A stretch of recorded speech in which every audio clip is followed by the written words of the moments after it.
Sir আপনারা সবাই জানি আসেন, গ্রামে আপনারা গোয়েন্দা ফাটান। রবুলির মা আমারে বললো যে মাগো এ তাড়াতাড়ি একটু বিয়ে দেওয়ার চেষ্টা করো, তা না হলে যদি জিয়াউর বাড়ি আসে তখন দুই ভাইয়ের ভিতরে যা হবে তখন কিন্তু আমার কোল একটা খালি হয়ে যাবে। স্যার আজকে আমার চাষিমার কথাটাই সত্যি হয়ে গেছে, সত্যি আমাকে কোল খালি হয়ে গেছে। স্যার করেছে যে ভাবি তুমি তো সারা দেশ চাকরি বাকরি করো, এদিকে ওদিকে বেড়াও, তো একটা ভালো মাইয়ে দেখে তুমি তারে বিয়ে দাও। কেন বলছে কথা? বলেছে আমাকে রবুলির সাথে লজ্জার কথা স্যার, যে বড় ভাবির সাথে তার সম্পর্ক, এই কথাটা আসলে বলা যায় না। এটা আপনি কোন সূত্র থেকে জানতে পারলেন? এটা জানতে পারলাম চাচিমা বললো, মানে জিয়াউরের মা? জিয়াউরের মা বলেছে, রবুলির মা? হ্যাঁ রবুলির মা বলেছে, এবং রবুলির বড় বোনও বলেছে। সম্প্রতি খুলনা জেলার ডুমুরিয়া উপজেলার কাটিঙ্গা গ্রামের জিয়াউর মোড়ল হত্যার রহস্যের জাল উন্মোচিত হয়নি। খুনিকে হন্য হয়ে খুঁজছে প্রশাসন। তাহলে আসল হত্যাকারী কে? জিয়াউরকে গভীর রাতে খুন করে কে পালিয়ে গেল? কেনই বা জিয়াউরকে খুন করা হলো? জনমনে নানা প্রশ্ন ঘুরপাক খেলছে। ঠিক সেই মুহূর্তে সংলাপ 24-এর ক্যামেরা জিয়াউরের খুনিদের পিছনে পড়ে আছে। কে সেই খুনি? কি কারণে জিয়াউরকে খুন করা হয়েছে? প্রকাশিত রিপোর্টে 3টি কারণ উল্লেখ করা হয়েছিল, যার মধ্যে উল্লেখযোগ্য ব্যবসায়ী পার্টনারের সঙ্গে অর্থনৈতিক লেনদেন নিয়ে ঝামেলা, বিদেশ পাঠাতে আদম ব্যাপারীর কাছে লক্ষ লক্ষ টাকা দেওয়াকে কেন্দ্র করে নিয়ে হত্যার ইস্যু। আবার বলা হয়েছে তার ছোট ভাই রবিউল মোড়ল পুলিশের জিম্মায় থাকাটাও এই হত্যার সূত্র হতে পারে। না, তার সাথে কথা বলে না। হ্যাঁ গ্যাঞ্জাম দীর্ঘদিন যাবত। তার গিয়ে দুই ভাইয়ের ভিতরে বিরাট একটা মহিলা হাঁস মারা যায়, সে গাং ফাড়ে সে হাঁসটা ফেলতে আসছিল। তখন সে যখন হাঁস ফেলতে আসে তখন কিন্তু ওই গাং ফাড়ে ওরা দাঁড়াইছিল। সরজমিনে সে মহিলা দেখেছে ওদের যে গাং ফাড়ে ওরাও দাঁড়ায় আছে। রবিউল সহ? হ্যাঁ রবিউলের সাথে আরো 2-3 জন লোক ছিল। এবার আমি সংবাদ পাচ্ছি রাত্রি সে বাড়ি নেই রবুলির কাছে, আমি সংবাদ পাইছি গাঙ্গে লাশ ভেসে যাচ্ছে রবুলির কাছে, আমাদের ফোন দিয়ে আবার ডেকে নিয়ে যাচ্ছে। এবার আমরা সংলাপ 24-এর ক্যামেরার অনুসন্ধান পিঠে জানতে চাওয়া হলো মৃত জিয়াউর মোড়লের পিতার নিকট নির্মম হত্যাকে কেন্দ্র করে কোনো মামলা করেছেন কিনা। তিনি দুজনের নাম উল্লেখ করলেন, তার মৃত ছেলে জিয়াউরের ব্যবসায়ী পার্টনার লিটন মোড়ল ও আদম ব্যবসায়ী মোহাম্মদ হাসান আলী বিশ্বাস তাদের সন্দেহের খোরাক। নাম কি আপনার? কবির মোড়ল। আপনার ছেলে জিয়াউর হত্যার পরে মামলা করেছেন আপনি? জি। কোথায় মামলা করেছেন? থানাতে। আসামি করেছেন কাকে? আসামি তো দুজনের টাকা নেন, তারা কোনো আসামি। কে কে তারা? একজনের নাম লিটন আর একজনের নাম হাসান নাকি, এই দুইজন। বাসা কোথায় তাদের? একটা বাসা আছে ভবদহ কলেজ মোড়। হ্যাঁ। আর একটা বাসা আছে মনোহরপুরি। বাসার নাম কি? আর ভবদহ বাসার নাম? ভবদহের বাসা তার নাম কি? এই নাম লিটন। আচ্ছা, এদের নামে মামলা করলেন কেন? কি কারণে? টাকা নিয়ে লেনদেন করতেছে দুইজন। আপনার ছেলের সাথে গ্যাঞ্জাম করেছে? হ্যাঁ, ধরো লিটন আর এই যে জিয়াউ এখন চাইছে দুই ভাই। এমন কথাই বললেন কবির মোড়লের জবানবন্দিতে সংলাপ 24-এর ক্যামেরা এবার ছুটল লিটন ও হাসান বিশ্বাসের দিকে। লিটনের বাড়ি খোঁজ মিলল ভবদহ মহাবিদ্যালয়ের সাথে একটি সরকারি কুঠিরে দীর্ঘ 20 বৎসর ধরে বসবাস করে আসছে। প্রথমে দেখা মিলল লিটনের স্ত্রী রুনা বেগমের সাথে। আমার নাম রুনা, আমি এই বৌদা কলেজের এই জায়গায় আজ থেকে 20-22 বছর ধরে এই জায়গায় অবস্থান করতেছি। আমি এখানে বসবাস করি, আমাদের দুইটা, আমরা স্বামী স্ত্রী, আমরা এই 4 মাপে এই জায়গায় থাকি, এই সরকারি জায়গায়। আমাদের আসলে খুব কষ্টে জীবন যায়। আমার স্বামী, আমাদের কোনো পুঁজি টুজি ছিল না, তাই আমার ছোট শ্বশুরের ছেলের নাম জিয়াউর রহমান। জিয়াউর রহমানের যে বললাম কি যে ভাইটি তোমরা দুই ভাই ব্যবসা করো, জিয়াউরও আমাদের পাশে বলতেছ কি আমি তো বেকারভাবে বসে আছি, আমরা দুই ভাই নিয়ে একটু ব্যবসা করি। তবে ওরা মাত্র 1 লাখ টাকা নিয়ে এই ব্যবসায় এই গত 16-2 তারিখে নামেছে ব্যবসায়। নতুন ব্যবসা, বেশি দিন হয়নি, 20-22 দিন হয়েছে। রুনা বেগমের কাছে জানতে চাওয়া হলো তার স্বামী লিটন মোল্লা কোথায় আছে। রোনা বেগম তার স্বামী লিটন মোল্লার ব্যাপারে খোঁজ জানালেন এবং সংলাপ 24-এর ক্যামেরা লিটন মোল্লার দিকে ভবদহ মৎস্য আড়ত গন্তব্যে ফিরল, যেখানে যে মাছ ব্যবসায়ী লিটন মোল্লার সাক্ষাৎ মিলল। আমি লিটন মোড়ল, জিয়াউর আমার স্বাস্থ্য ভাই, আমরা দুইজন একসাথে ব্যবসা করতাম। আমাদের সর্বসকলে পুঁজি আছে 1 লাখ টাকা। 50,000 টাকা সুদি করে নেওয়া কানের তা থুয়ে, আর একজনের কাছ থেকে 50,000 টাকা সুদি করে নেওয়া, তারে 10 পণ দাম দিতে হবে এই ধান কাটার পরে বৈশাখ মাসে। তার সাথে আমার অন্য কোনো সম্পর্ক নাই, এই আছে সম্পর্ক। আর হচ্ছে আপনার যে টাকার হিসাব কিতাব সব ওরেও নিয়ে যায়, আর চালান সুতা যায়, একটা আমার নামে আসে, একটা অন্য নামে। এখনো কিন্তু সংলাপ 24-এর ক্যামেরার অনুসন্ধান শেষ হয়নি। বাকি থেকে গেছে অস্ট্রেলিয়ায় পাঠানোর জন্য 7 লক্ষ টাকা নেওয়া সেই হাসান আলী বিশ্বাসের দিকে সন্দেহের তীর। ইতিপূর্বে হাসান আলী বিশ্বাসের কাছে প্রশাসনের অনেক টিম পৌঁছে গিয়েছিল। 17 নং মনোহরপুর ইউনিয়নের বাসিন্দা হাসান আলী বিশ্বাসের কাছে সংলাপ 24-এর ক্যামেরা হাজির। কেন মেরেছেন জিয়াউরকে?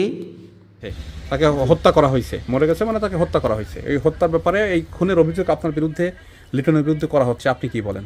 এখানে আমি কিছু জানি না, বলেন ওনা আমার খালু হিসেবে ডাকতো।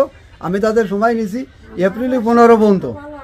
এপ্রিল 15 পর্যন্ত এর ভিতর যে আমরা লোক পাঠাই দেবো এবং আমরা কাগজপত্র অলরেডি দিয়ে দিছি, কিন্তু আমাদের যে ব্যাংক স্টেটমেন্ট দেবে এটা যে রবিউল এর দেশে প্রায় 25 দিন পরে দেয়, আমরা পাঠাই দিছি। এবং আমি একটা ছেলে যাচ্ছে, তার জব লিডারও ওর ওই মতো পাঠাই দিছি। এই পর্যন্ত আমি ওই আইছিল মাঝে পড়ে সম্ভবত র্যাবের থেকে, তখন আমি বললাম যে ঠিক আছে, আমি এই অবস্থায় আমরা পাঠাই দেবই শিওর। হাসান বিশ্বাস অনেকটা হতভম্ব চোখে সাংবাদিকদের দিকে ফ্যাল করে তাকিয়ে আছে। অকপটে সবকিছু বলতে লাগলো। আমি সরল সোজা একজন মানুষ।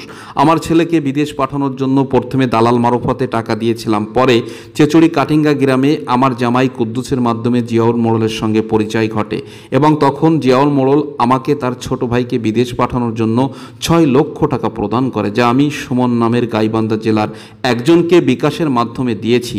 লেনদেনের বহিঃচিত্র তুলে ধরেন হাসান আলী বিশ্বাস। আমি কেন জিয়াউরকে খুন করব? আমি বিদেশ পাঠাতে যে জমি জমা সব কিছু শেষ করে ফেলেছি।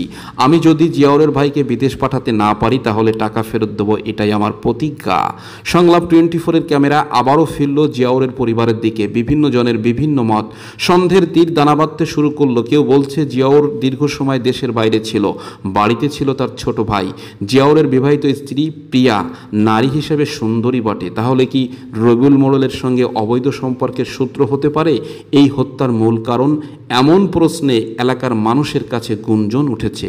জানতে চাওয়া হলো রবিউলের নিকট তার বড় ভাইয়ের স্ত্রীর পিয়ার সঙ্গে তার কেমন সম্পর্ক। স্যার যে কথা বলেছেন, আর ফ্যামিলির লোকজনকে নিয়ে অনেক হয়রানিমূলক কথা যা মানুষের সামনে বলা যায় না, সেই বিষয়ে সে নিয়ে যে সম্পর্কের কথা বলতেছে একদম বানোয়াট এবং একদম মিথ্যা কথা। আর যত মানুষ আমার পিছনে আছে কেউ কোনোদিন আমার সম্পর্কে কেউ খারাপ যায় না এবং আমার ভাইয়ের সাথে খুব সম্পর্ক ভালো ছিল। আর সে থেকে আমার বিদেশ পাঠাচ্ছে, আমি তার কখনো খারাপ চাইনি এবং আমি সুস্থ বিচার চাই যে অহেতুক হয়রানি করার জন্য মানুষ কেন আমার ঘাড়ে লাগিয়ে উঠে পড়ে লাগেছে। প্রশাসন জিয়াউর মোড়লের খুনিদের টার্গেটে আনার জন্য চেষ্টা চালিয়ে যাচ্ছে। বসে নেই গণমাধ্যম কর্মীরাও। তথ্য উদ্ঘাটনের জন্য সর্বোচ্চ দৌড়ঝাঁপ চলমান। চেচড়ি বকুলতলা বাজারে রয়েছে সিসি ক্যামেরা। সেদিন রাতে জিয়াউরের সাথে কে বা কারা ছিল দেখার জন্য সিসি ক্যামেরার মনিটর চেক করা হলো।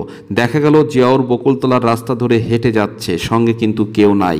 জিয়াউরকে পিছন দিক হতে স্টেপ করা হয়েছিল। জিয়াউরের স্ত্রী বলছে সে রাত করে কখনো বাসায় ফেরে না, কিন্তু সেদিন রাতে জিয়াউর কেন এত রাত করেছিল বা এত রাত করার কারণ কি ছিল? কে ছিল তার সাথে? এমন কোন লোক যার সঙ্গে সঙ্গ দিতে যেই তার রাত হয়েছিল এবং সেই রাতে আর ফেরা হলো না তার বাসাতে? ওই দিন রাত্রে কত রাত্রে আপনি দেখলেন যে আপনার স্বামীকে বাসায় আসেনি আর কি? আমার না ফোন নেই, আমার ফোন নষ্ট হয়ে গেছে 2 সপ্তাহের মতো। জি। আর আমি অসুস্থ মানুষ তো, জি। আমার ছেলেটা নিয়ে আমি শুয়ে রয়েছি ঘরে। জি। এখন আমার ফোন থাকলে আমি রাত্রি জাগ না থাকি। জি জি। ফোন দেখি রাত্রে জাগনা থাকি, বুঝতে পারি যে কোন সময় মানে কয়টা বাজেছে কি দেখি বুঝতে পারি। আমার স্বামী না কোনোদিন 10টার পরে বাইরে থাকে না, কিন্তু ওই দিন আমার কি ঘুম চলে আসে। আমি রাত্রি 2টোর সময় ওই সময় মোরগ ডাকতেছে, আমি মোরগ ডাকতেছে যাই সময় ওই সময় আর এর আগে আমি খুব আজে বাজে স্বপ্ন দেখেছি, খুব আজে বাজে স্বপ্ন দেখেছি। দেখলি আমি ওই সময় চেতনা হয়ে গেছি, চেতনা হয়ে যায় শুনতেছে মোরগ ডাকতেছে, মোরগ ডাকতেছে। আমি আমার মাথার আমার অত নেই, আমি বলেছিলাম আমার পাশে শুয়ে রয়েছে। তারপরে মাথায় দেখি ছোট মানুষ, তাহলে তো আমার পাগল রাতুল, আমার ছেলে শুয়ে রয়েছে, ও তো বাড়ি আসেনি। বিভিন্ন প্রশ্ন অত্র এলাকার সাধারণ মানুষের মনে ঘুরপাক খেলছে। তাহলে জিয়াউর কি তার খুনিদেরকে পূর্ব হতেই চিনত, তার কাছের নাকি দূরের? প্রশ্ন ঠিক এমনই রহস্যের জালে ঘেরা। কেননা জিয়াউরকে যখন প্রথম পিছন হতে কানের নিচ বরাবর ধারালো অস্ত্র দিয়ে স্টেপ করা হয়েছিল, আর পরবর্তীতে জিয়াউরকে আরেকটি স্পটে নিয়ে হত্যার জন্য আবারও ধারালো অস্ত্র দিয়ে আঘাত করা হয়েছিল এবং সর্বশেষ মৃত্যু নিশ্চিত করে তাকে ভবদহ নদীতে ফেলে দিয়ে হত্যাকারীরা গন্তব্যে ফিরে যায়। এখন প্রশ্ন, ঘটনার পূর্বে সেই দিন রাতে জিয়াউরের কল লিস্টে যে কলটি এসেছিল সেই কলটি ছিল তার ছোট ভাই রবিউল মোড়লের। রবিউল মোড়ল তার ভাই জিয়াউরকে কল করেছিল, ভাই তোর কি কোনো সমস্যা বা কোনো সমস্যা হয়েছে, এমন কথা বলেই রবিউল ফোন রেখে দিয়েছিল, যা সে নিজের মুখেই বলেছে। কিন্তু রবিউল মোড়ল তার বড় ভাই জিয়াউর মোড়লকে ওই দিন রাতে কল দিল, ভাই তোর কি কোনো সমস্যা, এ কথা বলার কারণ কি ছিল? এটাও এই হত্যার কোনো সূত্র বহন করে কি? আপনার ভাই জিয়াউরের সাথে একটা বাটি মতো একটা লোক ছিল। হ্যাঁ, এটা অনেকজনে দেখছে এবং আমিও তার খোঁজার জন্য পুলিশকেও বলছি, অপরিচিত একটা লোক কে এই মোড়ে আসে তার সাথে ঘটছে। ভাই আমার অবশ্যই এই বিষয়ে বলতে সুযোগ পাইনি বা বলিওনি, কারণ ফোন দিছিল। আমি সেটা পুলিশের কাছে বলছি যে আমার ভাই ফোন দিছিল এবং বললো, ভাইটি তুমি কি মোড়ে আসো? হ্যাঁ অবশ্যই আছি, কী সমস্যা ভাই? বললো কোনো সমস্যা না বলি, সে ফোনটা রেখে দিল। রেখে দিলে আমি মোড়ে সবসময় ছিলাম, যদি আমি মনে করতাম যে না কোনো সমস্যা পাচ্ছি তাহলে তো অবশ্যই ভাইকে আমার পাশে রাখতাম বা দেখতাম। আমি একদম এই দোকানেই ছিলাম ভাই। পুলিশ রবিউল মোড়লকে ঘটনার পরের দিন হেফাজতে নিয়েছিল, জিজ্ঞাসাবাদও করেছে, কিন্তু আকস্মিকভাবে জিয়াউরের পিতা খবির মোড়ল ছেলের জামিনদার হয়ে পুলিশের নিকট হতে ছাড়িয়ে এনেছে। এটা নিয়ে এলাকায় চলছে নানা জল্পনা কল্পনা। তাহলে জিয়াউরের হত্যার পিছনে কোন রহস্য লুকিয়ে আছে? জিয়াউর তার ছোট ভাই রবিউলকে বিদেশ পাঠানোর জন্য মরিয়া হয়ে উঠেছিল। এর আগেও 4 লক্ষ টাকা দিয়েছিল দালাল মারফতে, টাকাটি আর ওঠাতে পারেনি। সর্বশেষ আবারও তার ছোট ভাইকে বিদেশ পাঠানোর জন্য 6 লক্ষ টাকার অধিক দিয়েছিল হাসান আলী বিশ্বাসকে, যে টাকাও খোয়া যাওয়ার পথে। এলাকার অনেকেই বলেছে রবিউল মোড়লকে মৃত জিয়াউর বিদেশ পাঠাতে চেয়েছিল এই জন্য যে তার স্ত্রী পিয়ার সঙ্গে অনৈতিক সম্পর্কের কথা জিয়াউর জেনে গিয়েছিল। জিয়াউরের বিরুদ্ধে মা এমন মন্তব্য করেছে, আমার ছেলে বিদেশ থেকে ফেরার পর বৌমা সংক্রান্ত বিষয় নিয়ে আমার কোল খালি হতে পারে, এমন বলল লিটনের স্ত্রী রোনা বেগম, যে কথা জিয়াউরের বোন পারভিন ও তার মা বলেছিল রোনা বেগমকে। অনুসন্ধানী রিপোর্টে রবিউলের ব্যাপারে এলাকার সাধারণ জনগণের সাথে মত বিনিময়কালে জানা যায় জিয়াউর দীর্ঘদিন ধরে দেশের বাইরে থাকার সুবাদে রবিউল তার স্ত্রীর সঙ্গে অনৈতিক সম্পর্ক গড়ে তুলতে পারে। যেহেতু রবিউলের বয়স 35-এর কোঠায় থাকার সত্ত্বেও এখনও কোনো বিবাহ শাদী করে নাই, এটাও রহস্যের কারণ বলা যেতে পারে। রবিউলকে বিবাহ দেওয়ার জন্য তার পরিবার পরিজন অনেক চেষ্টা করেছিল, কিন্তু রবিউলকে বিবাহ দিতে পারে নাই। এটাই কি তাহলে বড় ভাইয়ের বউ পিয়ার পরকীয়ার ফাঁদে সর্বনাশের গল্প?